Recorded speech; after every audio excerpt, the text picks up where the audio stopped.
అస్సలే ప్రిఫర్ చేయను, నేను బయట ఫుడ్ అంటే నాకు నచ్చదు. కాబట్టి ఇంట్లోనే ఏం కావాలన్నా సరే, ఎంత హార్డ్ రెసిపీ అయినా ఇంట్లోనే చేస్తాను. ఇప్పుడు చూపిస్తుందేమో స్టోర్ చేసుకునే నెయ్యి, ఫస్ట్ చూపించిందేమో కరగబెడుతున్న నెయ్యి, మధ్యలో చూసిందేమో ఆల్రెడీ ఇంట్లో యూస్ చేస్తున్న నెయ్యి. ఇదంతా నెయ్యి ఒక దగ్గరికి ఎందుకు చేర్చానంటే, నేను ఇక్కడ ఒక లడ్డు చుడుతున్నాను. మెయిన్ ఇంగ్రీడియంట్ వచ్చేసి దాంట్లో మినపప్పు, పట్టు మినపప్పుని డ్రై రోస్ట్ చేసేసి పక్కన పెట్టుకున్నాను. తర్వాత రాగులు కూడా మంచిగా రోస్ట్ చేసేసి పక్కన పెట్టుకున్నాను. తర్వాత వచ్చేసి నువ్వులు లైట్గా ఫ్రై చేసి పక్కకు తీసుకున్నాను.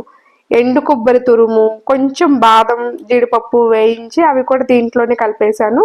బెల్లం తరుగు, ఇవి మొత్తం కలిపేసేసి మిక్సీ పట్టి ఇదిగోండి నేను ఇందాక చూపించిన నెయ్యి యాడ్ చేసి లడ్డు చుడుతున్నాను. చాలా అంటే చాలా హెల్దీ, చాలా బాగుంది. మరి మన యూట్యూబ్ ఛానల్ కొంచెం సపోర్ట్ చేయండి.